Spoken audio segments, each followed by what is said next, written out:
Bismillahirrahmanirrahim. Assalamualaikum warahmatullahi wabarakatuh. Ya, pada hari ini kita akan membahas mengenai hukum kepailitan. Ini merupakan pertemuan terakhir atau materi ke-15 sebelum UAS.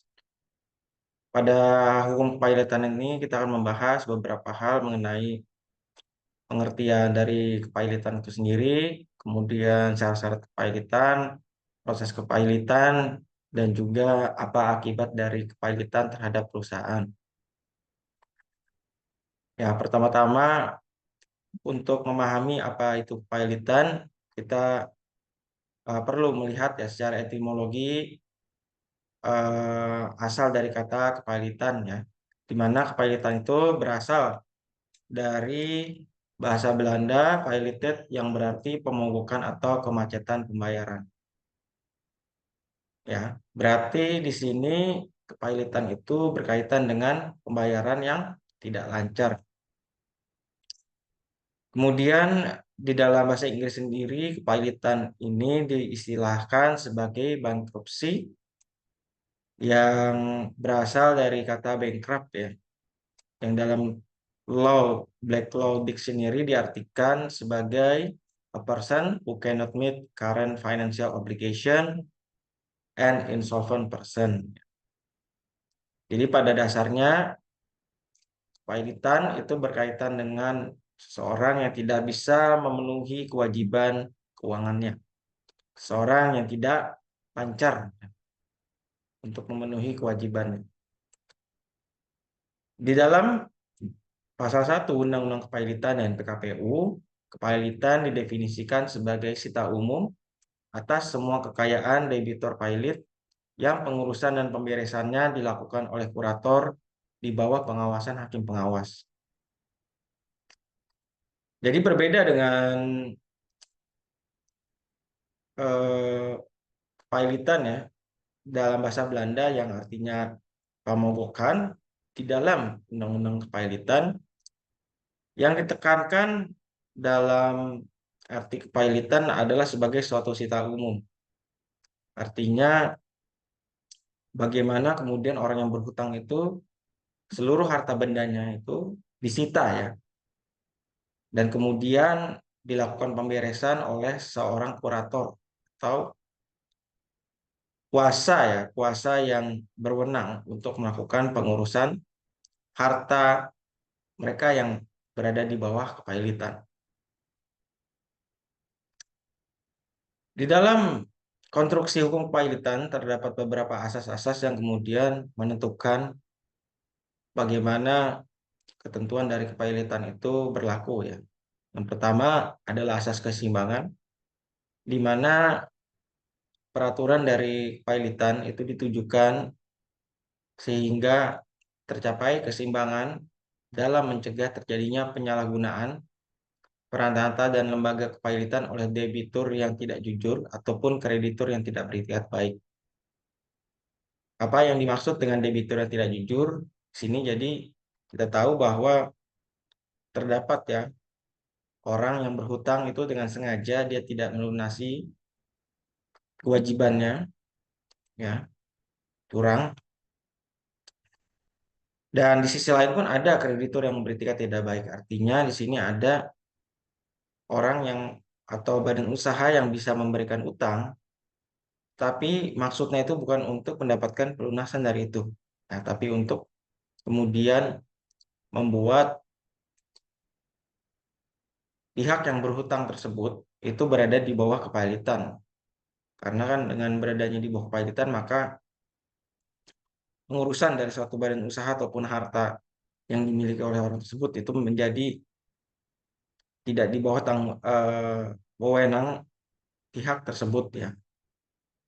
Nah, di sini jadi maka harus ada keseimbangan gimana kepailitan itu bisa menjadi solusi bagi kreditur ya yang kesulitan untuk mendapatkan pengembaliannya, tapi di sisi lain juga tidak eh, membuat debitur itu mudah ya terlalu mudah untuk jatuh ke dalam pailit sehingga dia tidak bisa apa mengusahakan pembayaran terhadap hutang-hutangnya. Kemudian yang kedua adalah asas kelangsungan usaha, di mana konstruksi dari hukum kepayilitan atau dan PKPU ini ditujukan untuk memungkinkan perusahaan debitur yang prospektif itu tetap dilangsungkan.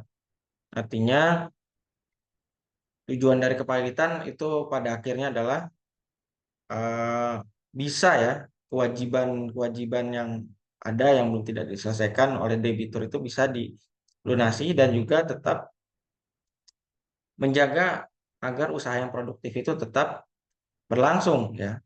Jadi kepayilitan ini kemudian menjadi suatu jalan terakhir ya. Kalau misalnya memang usahanya itu tidak bisa menghasilkan, maka barulah kepayilitan itu diberikan ya. Kemudian yang ketiga adalah asas keadilan, di mana ketentuan mengenai kepayilitan itu dapat memenuhi rasa keadilan bagi para pihak yang berwenang, mencegah terjadinya kesewenang-wenangan pihak penagih yang mengusahakan pembayaran atas tagihan masing-masing tanpa memperdulikan kreditur yang lain.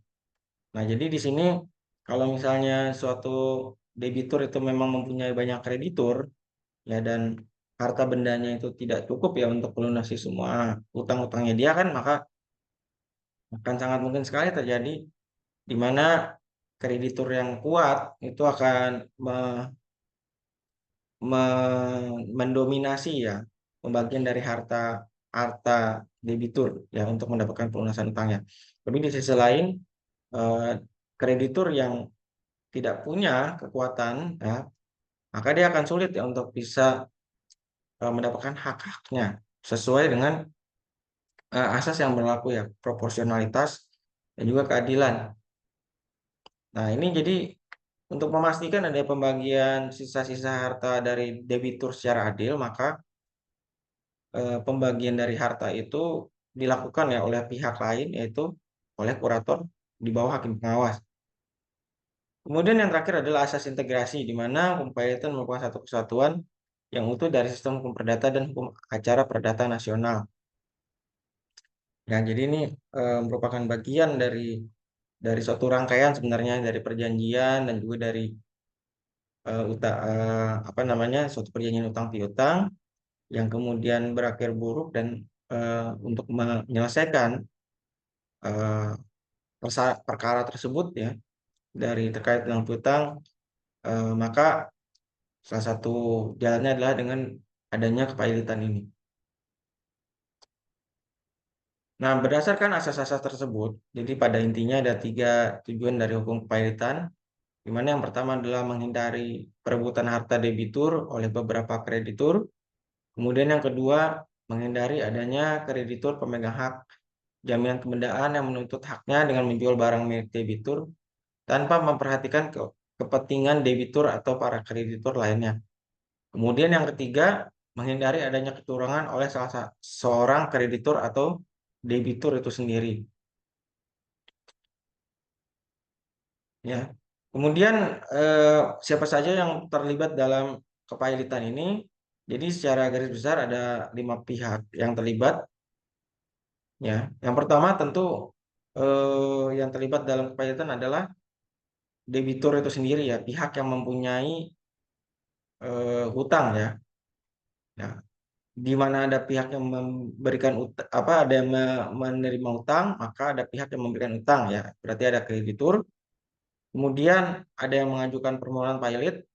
Pemohon pailit ini itu bisa berupa debitur itu sendiri atau kreditur. Kemudian ada kurator, pihak yang berwenang untuk melakukan pengurusan terhadap harta kepailitan setelah suatu perusahaan atau individu itu dinyatakan pailit. Dan yang terakhir ada hakim pengawas ya, yang bertugas untuk memastikan prosedur dari kepailitan itu sesuai dengan ketentuan hukum dan menjamin ya bahwa kurator ini adil dalam melaksanakan tugasnya. Kurator di sini adalah balai harta peninggalan atau orang perseorangan yang diangkat oleh pengadilan untuk mengurus dan membereskan harta debitur di bawah pengawasan hakim pengawas. Balai Harta Peninggalan merupakan instansi pemerintah yang berada di bawah Direktorat Perdata Dirjen AHU Kementerian Hukum dan HAM.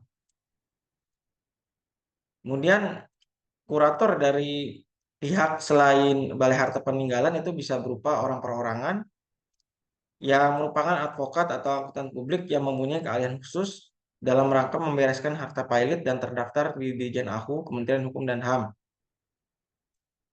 Jadi ada dua ya jenis kurator itu. Ada kurator yang berupa Balai Harta Peninggalan, ini yang merupakan instansi pemerintah, dan ada kurator yang merupakan ahli ya dari luar pemerintah yang diangkat ya, oleh Dirjen AHU bahwa orang perorangan ini memang mempunyai keahlian khusus dalam pemberesan harta pailit. Ya biasanya berupa advokat atau akuntan publik. Kalau dalam kasus-kasus di perusahaan, biasanya kurator itu adalah orang perorangan ya. Jadi kurator ini biasanya terdiri dari 3 orang atau lebih ya, yang dipilih ya oleh kreditur atau debitur itu untuk kemudian yang menyelesaikan permasalahan pemberesan harta pailit. Kurator bertanggung jawab terhadap kesalahan atau kelalaiannya dalam melaksanakan tugas pengurusan atau pemberesan yang menyebabkan kerugian terhadap harta pailit. Nah, jadi di sini bisa dilihat bahwa kurator itu mempunyai tanggung jawab yang besar ya. Karena berbeda halnya dengan direktur yang dalam mengelola suatu perusahaan itu dia tidak dapat dimintakan pertanggungjawaban secara pribadi sepanjang dia sudah melaksanakan tugasnya secara hati-hati dan tanggung jawab, maka dia tidak dapat dimintakan pertanggungjawaban pribadi. Tapi di sini berbeda dengan kurator ya, yang mana tidak ada prinsip tersebut. Justru ditekankan bahwa dia mempunyai tanggung jawab secara pribadi ya, apabila harta pailit itu mengalami kerugian. Oleh karena itu kurator itu seringkali dalam melakukan pengurusan harta pailit itu sangat konservatif ya. Meskipun sebenarnya ada beberapa cara yang mungkin bisa lebih menguntungkan bagi kreditur, tapi karena berisiko, kurator itu kemudian tidak ingin mengambil langkah tersebut. Adapun tindakan-tindakan atau aktivitas yang bisa dilakukan oleh seorang kurator itu sangat banyak ya. Di mana ini dapat dibagi menjadi tahapan-tahapannya. Ya, jadi ada tahap pengurusan, ini ada berbagai ini ya, berbagai kegiatan yang dilakukan, tapi pada pada intinya pada tahap pengurusan ini berkaitan dengan pertama eh, me- membuat daftar ya atau menginventarisir apa saja harta-harta kepailitan, kemudian juga melakukan pencatatan terhadap utang-utang kreditur ya, kemudian juga melakukan pencocokan berkaitan dengan klaim yang dilakukan oleh kreditur ya dengan catatan perusahaan, kemudian juga bisa mengadakan perdamaian. Kemudian setelah tahap pengurusan ada tahap pemberesan, di mana pada tahap pemberesan ini kurator membagi ya harta yang sudah diinventarisir tersebut kemudian untuk dijual dan hasilnya kemudian dibagikan kepada para kreditur yang jumlah tagihannya sesuai dengan rapat pencocokan yang telah dilakukan.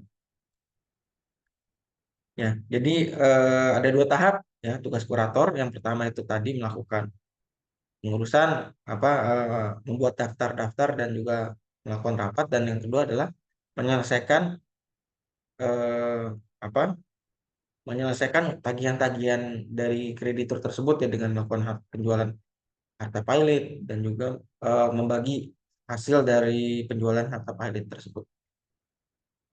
Kemudian yang kedua adalah hakim pengawas, di mana hakim pengawas adalah hakim yang ditunjuk oleh pengadilan dalam keputusan pailit atau PKPU untuk mengawasi pengurusan dan pemberesan harta pailit atau proses PKPU. Hakim pengawas ini terdiri dari 1 orang hakim, dan hakim pengawas ini berwenang untuk memberikan berbagai penetapan, memanggil saksi, memberikan izin terhadap tindakan-tindakan tertentu kurator atau pengurus, menandatangani berita acara rapat, dan berbagai kewenangan yang ada di dalam Undang-Undang Kepailitan dan PKPU.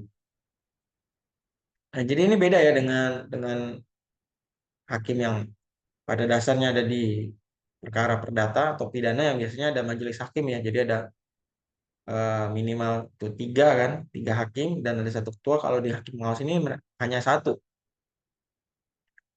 Dan hakim pengawas ini pun apa lebih ini ya, lebih bertindak sebagai pengawas saja, mengawasi tindakan-tindakan kurator atau pengurus, ya, memastikan bahwa kurator atau pengurus itu bersikap adil, ya, dan memenuhi ketentuan dari Undang-Undang Kepayalitan. Kemudian eh, pihak yang ketiga adalah pemohon pilot, di mana pemohon pilot ini dapat berupa debitur sendiri, ya. Jadi debitur sendiri itu bisa mengajukan permohonan kepaylitannya apabila dia sudah memprediksi bahwa dia tidak akan sanggup untuk melunasi utangnya secara penuh. Kemudian dia bisa mendapatkan perlindungan dari tagihan-tagihan tersebut dengan mengajukan kepaylitan. Ya, sehingga dia pemberesan utangnya itu bisa diselesaikan melalui kepaylitan ya. Dia tidak harus melakukan pemberesan itu sendiri. Kemudian yang sering ya biasanya pemohon pilot ini adalah dari satu atau lebih kreditur ya. Jadi dari pihak krediturnya mengajukan karena utangnya ini tidak terbayar-bayar, ya maka diajukan ke pilotan untuk mendapatkan pelunasan. Nah, seringkali juga biasanya permohonan pilot ini memang dilakukan untuk memberikan tekanan ya terhadap debitur. Karena kalau misalnya sudah jatuh pilot, debitur akan kehilangan wewenang untuk mengatur eh, usahanya atau bisnisnya ya. Jadi nanti akan apa ya bisa terjadi pembicaraan atau negosiasi ya dalam proses pilot itu sehingga bisa terhindar dari kepilotan. Selain itu, kepilotan juga dapat diajukan oleh Kejaksaan, Bank Indonesia, OJK atau Menteri Keuangan. Ini tergantung kepada siapa yang ini ya mempunyai utang. Kalau misalnya eh, untuk kepentingan umum, misalnya seperti debitur yang punya banyak utang ke masyarakat umum ya, itu maka kejaksaan yang bisa mengajukan. Kemudian juga debitur, jika debiturnya adalah bank, maka yang mengajukan adalah Bank Indonesia. Ya, dan apabila debitur itu adalah perusahaan efek, bursa efek, maka yang bisa mengajukan adalah OJK dan Menteri Keuangan apabila debiturnya itu adalah perusahaan asuransi, dana pensiun atau BUMN yang bergerak di bidang kepentingan publik. Kemudian kreditur ya, kreditur adalah pihak yang mempunyai piutang ya yang mempunyai tagihan, yang mana kreditur ini dapat dibagi menjadi kreditur konkuren, kreditur separatis, dan kreditur preferen. Jadi ada tiga kategori kreditur yang mana setiap kreditur ini mempunyai tingkatan ya hak pembayaran. Yang didahulukan itu yang mana? Yang mempunyai hak pembayaran yang didahulukan karena kedudukan istimewa oleh undang-undang itu disebut sebagai kreditur preferen.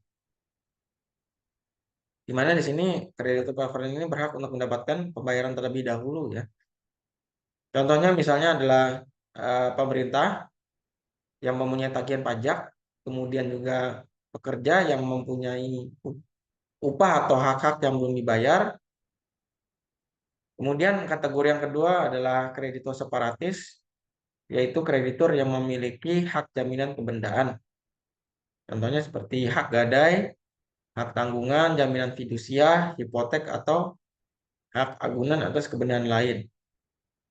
Yang mana di sini kreditur separatis itu mempunyai hak untuk didahulukan untuk mendapatkan pembayaran berkaitan dengan kebendaan yang ini ya, yang diberikan ya. Misalnya karena dia punya hak tanggungan terhadap tanah ya, tanah yang dijadikan agunan, maka dia bisa mengeksekusi tanah tersebut ya, dan menerima pembayaran terlebih dahulu atas tanah tersebut.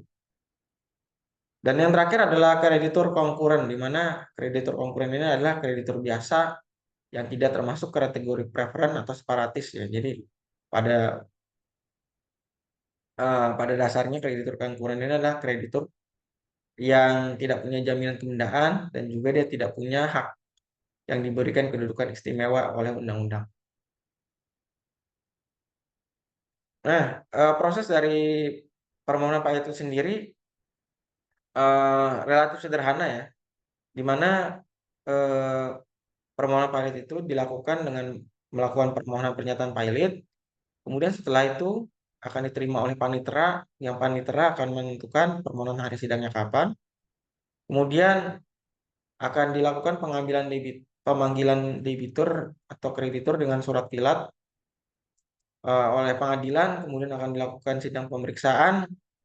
Ya, sidang pemeriksaan ini pun cenderung singkat ya, karena yang perlu dibuktikan itu adalah adanya adanya utang yang telah jatuh tempo dan dapat ditagih ya. Nanti ada syarat-syarat itu berkaitan dengan syaratnya, nanti akan saya jelaskan lebih lanjut. Kemudian setelah itu putusan. Nah, ini tidak panjang prosesnya dalam permohonan kepayatan ini. Ini ada prosedurnya yang lebih lebih detailnya, di mana permohonan pernyataan pilot itu diajukan kepada ketua pengadilan daerah tempat kedudukan hukum debitur. Kemudian debitur itu wajib dipanggil jika permohonan dilakukan oleh debitur. Kemudian pemanggilan dapat memanggil kreditur jika permohonan pilot diajukan oleh debitur dan terdapat keraguan persyaratan kepilotan penuhi.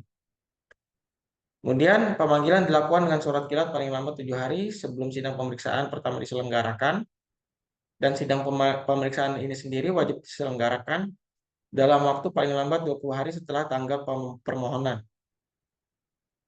Putusan itu sendiri wajib dibacakan paling lambat 60 hari setelah permohonan itu didaftarkan. Jadi maksimal 2 bulan ya untuk putusan.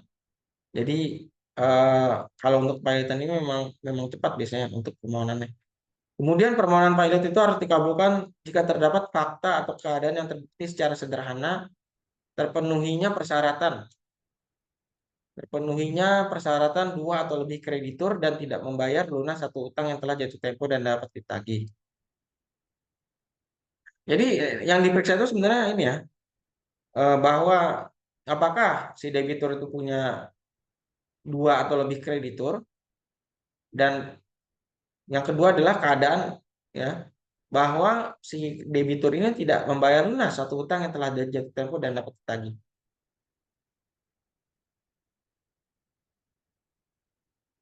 Di sini secara lengkapnya ya. Jadi syarat permohonan pilot itu ya, jadi yang pertama adalah permohonan pilot itu diajukan oleh debitur yang mempunyai dua atau lebih kreditur dan tidak dapat membayar lunas sedikitnya satu utang yang telah jatuh tempo dan dapat ditagih.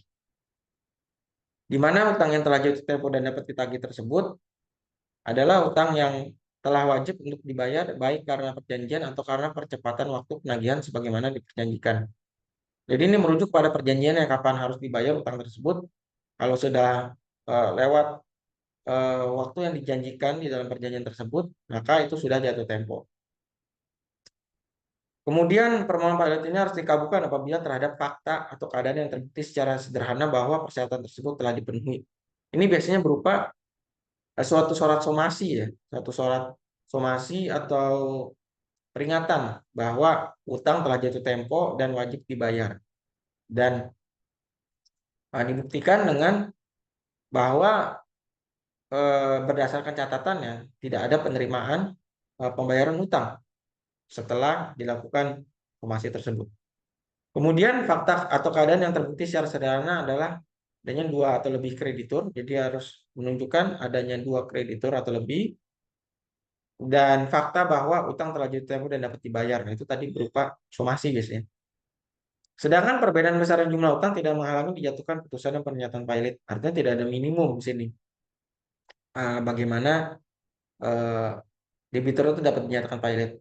Sehingga konsekuensinya di sini sangat mungkin bagi seorang debitur yang mempunyai usaha yang masih sehat, masih mempunyai revenue, dan utangnya itu sebenarnya cukup untuk membayar eh, utangnya tersebut, dia dapat saja dinyatakan pilot apabila memang dia tidak mempunyai etikat baik dalam melunasi utangnya.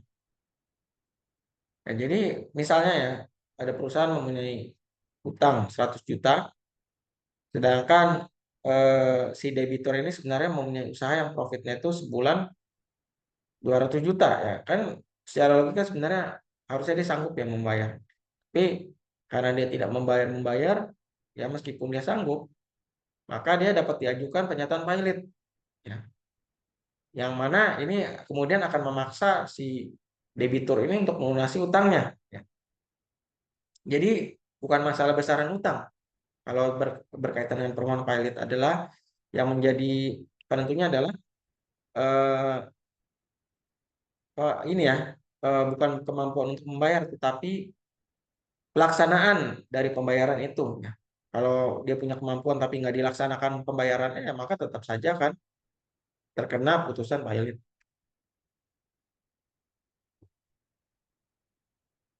Kemudian apabila telah dijatuhkan permohonan pernyataan pilot, maka akibatnya adalah seluruh harta kekayaan debitur itu menjadi harta pilot atau budel pilot. Kemudian debitur akan kehilangan kewenangannya untuk mengurus dan mengelola harta kekayaannya. Selanjutnya, pengelolaan dari harta pilot itu akan beralih kepada kurator ya. Selanjutnya, jadi kurator ini bertindak seperti direktur. Jadi nanti dia yang bisa mengeluarkan surat-surat, kemudian juga dia bisa melakukan PHK terhadap karyawan-karyawan, melakukan penjualan terhadap aset dan seterusnya ya. Dan setelah jatuh ke dalam pilot, maka perikatan debitur yang terbit setelah putusan pilot itu tidak dapat dibayarkan dari harta pilot kecuali perikatannya tersebut menguntungkan harta pilot. Kemudian tuntutan hak dan kewajiban menyangkut harta pilot ini harus dilakukan oleh kurator. Ya. Artinya debitur itu tidak lagi mempunyai kewenangan untuk melakukan penuntutan hak dan kewajiban. Kemudian tuntutan hukum yang diajukan terhadap debitur yang bertujuan untuk memperoleh pemenuhan kewajiban dari harta pilot dan perkaranya berjalan yang sedang berjalan gugur demi hukum. Artinya kalau misalnya debitur ini sedang mengalami suatu gugatan perdata ya berkaitan dengan uang prestasi dia, maka gugatannya itu akan gugur ya. Jadi tidak lagi diteruskan karena sudah jatuh ke dalam eh, apa status pilot. Kemudian perjanjian yang bermaksud memindahtangankan hak atas tanah, baik nama kapal, pembebanan hak tanggungan, hipotek atau jaminan fidusia yang telah diperjanjikan terlebih dahulu tidak dapat dilaksanakan setelah putusan pilot diucapkan. Ini tujuannya adalah untuk memastikan nanti akan terjadi pembagian ya terhadap harta pilot itu secara adil. Ya, jadi tidak dikuasai oleh pihak-pihak tertentu yang mungkin dapat merugikan kreditur yang lain. Kemudian akibat dari dijatuhkannya putusan pilot ya, semua sita itu menjadi hapus dan dapat dilakukan pencoretan. Artinya apabila ada sita-sita oleh pengadilan yang tidak berhubungan dengan pilotan ini, maka dia akan menjadi hapus. Kemudian penahanan itu harus dihentikan. Kemudian terhadap hubungan kerja kurator itu dapat memberhentikan pekerja dengan pemberitahuan paling singkat 45 hari sebelum PHK. Jadi di sini selanjutnya terkait dengan tenaga kerja itu dapat dilakukan PHK ya oleh kurator. Kemudian terhadap perjanjian timbal balik, perjanjian akan hapus dan kerugian yang timbul akan diganti dengan mengajukan sebagai kreditur konkuren. Jadi perjanjian terkait pembelian ya misalnya pembelian pembelian barang si perusahaan yang jatuh payah ini belum membayar eh, maka dia itu akan eh, statusnya itu menjadi kreditur konkuren ya karena perjanjiannya nanti tidak berlaku lagi ya akan hapus yang ada hanyalah tagihan terhadap perjanjian sewa menyewa berakibat berhentinya sewa menyewa sebelum habis jangka waktu yang dengan pemberitaan paling singkat 90 hari.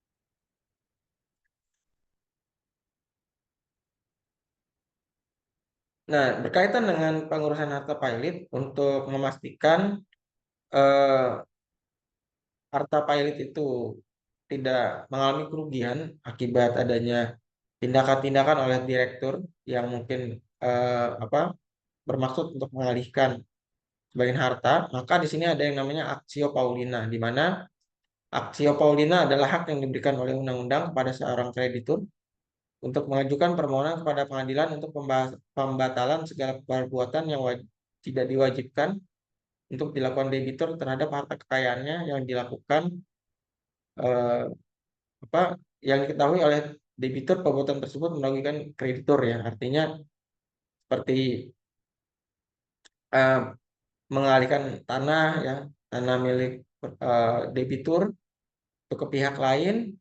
Nah, itu bahkan dapat dilakukan aksio paulina ini. Nah, akibatnya apabila dilakukan aksio paulina, maka setiap orang yang telah menerima harta benda dari debitur yang tercakup dalam perbuatan hukum yang dibatalkan harus mengembalikan benda tersebut kepada kurator dan dilaporkan kepada hakim awas. Bila orang tersebut tidak dapat mengembalikan benda tersebut dalam keadaan semula, maka dia wajib memberikan ganti rugi. Terdapat 5 persyaratan yang harus dipenuhi, ya, agar aksi Paulina itu berlaku. Persyaratannya adalah yang pertama, debitur telah melakukan suatu perbuatan hukum. Yang kedua, perbuatan hukum tersebut tidak wajib dilakukan oleh debitur. Ya, misalnya melakukan hibah, ya, itu kan tidak ada kewajiban, ya, dalam melakukan perbuatan tersebut. Kemudian perbuatan hukum dimaksud telah merugikan debitur, ya, artinya ada pengurangan harta benda di situ. Kemudian pada saat dilakukannya perbuatan tersebut, debitur mengetahui atau sepatutnya mengetahui perbuatan tersebut merugikan kreditur. Dan yang terakhir, pada saat melakukan perbuatan hukum tersebut, pihak, ya, dengan siapa perbuatan hukum itu dilakukan mengetahui atau sepatutnya mengetahui perbuatan tersebut merugikan kreditur.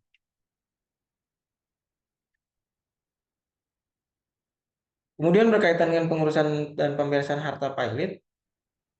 Jadi setelah diputuskan pailit, maka akan masuk ke tahap pengurusan, ya, di mana di sini kemudian hakim pengawas akan menetapkan batas akhir pengajuan tagihan.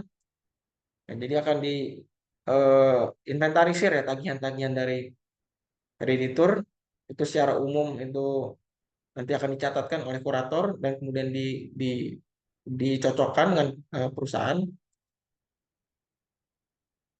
Eh, di mana di sini bagi seorang kreditur ini, ya, harus mengajukan sesuai jangka waktu yang ada tersebut, karena setelah kalau misalnya masuknya telat setelah rapat mencocokkan setelah batas waktu yang ditentukan, maka itu bisa bisa saja ditolak, ya.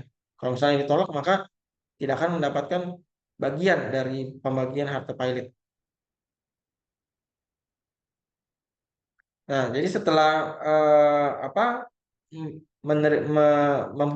membuka periode untuk melakukan pencatatan tersebut, maka kurator akan mengadakan rapat kreditur, ya. Jadi nanti kreditur itu dipanggil untuk menghadiri rapat, di mana rapat ini tujuannya adalah untuk melakukan pencocokan, ya, pencocokan apakah klaim dari kreditur ini sesuai dengan pencatatan perusahaan. Nah, di dalam rapat kreditur pertama ini juga eh, apa eh, debitur itu dapat menawarkan rencana perdamaian atau eh, apa rencana pembayaran, ya, dari suatu tagihan-tagihan yang dimiliki, yang mana di sini rencana perdamaian ini dapat diterima atau ditolak, ya. Nah, namun di sini jika dalam rapat mencocokkan kredit rapat mencocokkan piutang ini debitur tidak menawarkan rencana perdamaian, maka putusan pengadilan itu akan memperoleh kekuatan hukum tetap. Maka demi hukum harta pailit itu akan berada dalam keadaan insolvensi. Sehingga di sini statusnya eh, debitur itu akan berada di bawah insolvensi, ya. Untuk kemudian kurator itu dapat melakukan pemberesan atau likuidasi atas harta pailit. Nah, pertanyaan apa? Bagaimana apabila eh, apa debitur itu membawa rencana perdamaian? Nah, maka di situ nanti akan bisa dibahas, ya, apakah rencana perdamaian tersebut dapat diterima atau tidak. Kalau misalnya dapat diterima, maka dia akan apa? Masuk ke dalam PKPU atau penundaan kewajiban pembayaran utang. Ya nanti akan dijelaskan lebih lanjutnya. Kemudian di sini kepailitan itu sendiri dapat berakhir ya apabila kepailitan itu dicabut oleh Mahkamah Agung melalui upaya hukum kasasi dan peninjauan kembali. Kemudian kepailitan juga berakhir jika terjadi pengesahan perdamaian yang memperoleh kekuatan hukum tetap. Kepailitan juga berakhir setelah kreditur yang telah dicocokkan dibayarkan jumlah penuh piutang mereka atau setelah daftar pembagian bentuk menjadi mengikat. Jadi apa? Ya utang-utangnya itu sudah terselesaikan ya sehingga kepailitan itu berakhir. Nah, eh, apabila tadi dalam kepailitan kemudian di apa diajukan rencana perdamaian itu maka eh, bisa status kepailitan itu dicabut sehingga debitur itu bisa melakukan yang namanya pengurusan dari hartanya lagi. Selanjutnya apa pembayaran utang-utangnya itu akan mengikuti perdamaian yang telah disepakati tersebut. Ya, misalnya apakah dibayarnya 10 kali secara mencicil dari yang sebelumnya 5 kali, atau misalnya diberikan kompensasi berupa aset lain misalnya, yaitu bisa saja. Nah, di dalam kepailitan ini sendiri ada satu proses yang mendahului sebenarnya ya, di mana sebelum jatuh kepailitan ada yang namanya upaya yang disebut sebagai PKPU atau penundaan kewajiban pembayaran utang. Di mana PKPU merupakan upaya hukum yang dapat dilakukan oleh debitur atau kreditur dalam hal terjadinya gagal bayar untuk mencapai perdamaian atau restrukturisasi utang sebelum masuk ke proses kepailitan. Di mana di dalam pasal 222 Undang-Undang Kepailitan dan PKPU disebutkan bahwa debitur yang tidak dapat atau memperkirakan tidak akan dapat melanjutkan membayar utang-utangnya yang telah jatuh tempo dan dapat ditagih dapat memohon penundaan kewajiban pembayaran utang dengan maksud mengajukan rencana perdamaian yang meliputi tawaran pembayaran sebagian atau seluruh utang pada kreditur.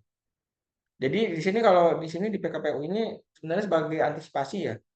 Kalau misalnya debitur itu atau kreditur sudah memperkirakan kewajiban ini tidak akan dapat dipenuhi, tapi tidak mau langsung kepailitan, maka itu dapat dilakukan yang namanya PKPU. Nah, secara garis besar perbedaan antara kepailitan dan PKPU itu yang paling penting adalah pertama kewenangan terhadap harta benda. Ya, di mana kalau di dalam kepailitan kewenangan debitur itu hilang diganti oleh kurator, tapi kalau di PKPU itu tidak hilang, ya, tetap bisa mengurus, tetapi didampingi oleh pengurus. Kemudian dalam batas waktunya pun kepailitan itu tidak ada batas waktunya, ya selama eh, tidak dicabut, tidak tidak mencapai kesepakatan terkait rencana perdamaian ataupun terkait dengan pemberesan utang, ya belum dibayar semua tagihan yang telah dicatat itu maka kepailitannya berlangsung. Tapi kalau PKPU itu dibatasi ya. Jadi batasannya itu hanyalah selama 270 hari. Kalau misalnya dalam batas waktu tersebut tidak selesai dan tidak tercapai perdamaian, maka demi hukum debitur itu dinyatakan pailit. Jadi otomatis ya kalau misalnya PKPU-nya setelah waktu PKPU itu berakhir utang-utangnya belum juga terselesaikan atau mencapai perdamaian, maka otomatis masuk ke pailit. Ya itu sebenarnya yang paling penting ya, jangka waktu dan kewenangan yang perbedaannya seperti itu. Dan juga fungsi perdamaian itu berbeda ya, agak sedikit berbeda. Kalau PKPU itu tujuannya biasanya untuk perdamaian itu untuk restrukturisasi utang, ya. Misalnya dari yang tadinya pembayarannya 10 kali itu dibuat 20 kali dengan jangka waktu lebih panjang. Sedangkan kalau kepailitan, perdamaian itu sebagai cara untuk penyelesaian pembayaran. Kemudian konsekuensinya juga ada perbedaan ya, di mana direktur dan komisaris yang mengurus perusahaan yang berada di bawah kepailitan itu dalam jangka waktu 5 tahun itu setelah kepailitan tidak boleh menduduki pejabatan di perusahaan lain. Sedangkan kalau PKPU, direktur dan komisaris itu tetap boleh menduduki jabatan di perusahaan lain. Kemudian yang perlu diketahui bahwa PKPU itu ada dua jenis ya. Yang pertama adalah PKPU sementara, di mana PKPU sementara ini sifatnya itu harus dikabulkan paling lambat 3 hari setelah hari permohonan. Dan PKPU sementara ini jangka waktunya itu singkat ya, di mana PKPU sementara itu berlaku sampai tanggal sidang permusyawaratan hakim paling lama 45 hari sejak putusan PKPU sementara itu diucapkan. Jadi paling lama ini hanya 45 hari kalau untuk PKPU sementara. Kemudian yang kedua adalah PKPU tetap, di mana jangka waktu PKPU tetap ini paling lama 270 hari dengan persetujuan kreditur berdasarkan pungutan suara pada saat rapat permusyawaratan. Dan ini jangka waktunya memang lebih panjang, tapi harus tetap disetujui oleh kreditur. Kalau misalnya tidak disetujui, bagaimana? Maka akibatnya kan masuk ke kepailitan. Nah, di dalam proses PKPU, perbedaannya tadi kan kalau di pailitan ada yang namanya kurator, kalau di dalam PKPU ada yang namanya pengurus. Ya. Sebenarnya biasanya pengurus ini ya kurator juga, ya. Namun kewenangannya lebih terbatas. Tapi yang bisa ditunjuk sebagai pengurus itu yang punya eh, peng- eh, keahlian yang sama juga ya seperti kurator. Jadi harus terdaftar juga di dalam eh, Direktorat Administrasi Hukum Kementerian Hukum dan HAM. Nah, di dalam proses PKPU sementara ini seperti di dalam proses pengurusan pilot pilot ya, di mana eh, debitur itu kemudian akan melakukan pencatatan terhadap klaim-klaim kreditur. Ya. Yang mana sini kemudian nanti akan dilakukan rapat untuk kemudian eh, ditetapkan ya daftar-daftar tagihan yang diakui. Nah, di dalam PKPU tetap ini periodenya ditentukan oleh persetujuan kreditur melalui putusan pemungutan suara. Di mana PKPU tetap ini persetujuannya itu harus mendapatkan persetujuan lebih dari setengah kreditur konkuren dan mewakili paling sedikit 2/3 bagian dari seluruh tagihan yang diakui dengan persetujuan lebih dari setengah kreditur separatis yang mewakili paling sedikit 2,5 bagian dari seluruh tagihan kreditur. Jadi sini ada dua ini ya, dua jenis persetujuan yang mana ini dibedakan berdasarkan statusnya. Jadi harus disetujui oleh kreditur konkuren dan juga harus disetujui oleh kreditur separatis yang mana ini secara kurungnya itu dipisahkan. Ya, jadi kalau misalnya kreditur konkuren setuju tapi kreditur separatisnya nggak setuju, maka eh, ya itu tidak mencapai ke persetujuan berarti. Nah, dampaknya apabila permohonan PKPU tetap ini ditolak atau jangka waktu berakhir dan atau perpanjangan itu ditolak, maka debitur itu dinyatakan pilot oleh hakim pengadilan niaga ya, oleh hakim pengawas. Nah, berkaitan dengan PKPU dan kepailitan ya, jadi tadi sudah disebutkan ya bahwa ada yang namanya rencana perdamaian sebagai salah satu eh, ini ya eh, tawaran ya dari debitur untuk menyelesaikan utang-utangnya ya, untuk bisa keluar dari keadaan pilot dan juga menghindari kepailitan itu sendiri. Nah, yang dimaksud dengan rencana perdamaian adalah dokumen hukum yang berisikan penawaran penyelesaian utang piutang dari debitur kepada kreditur dalam rangka kepailitan dan PKPU. Jadi sini proposal ya pada dasarnya, proposal dari debitur kepada kreditur ya. Yang mana rencana ini kemudian harus disetujui oleh kreditur.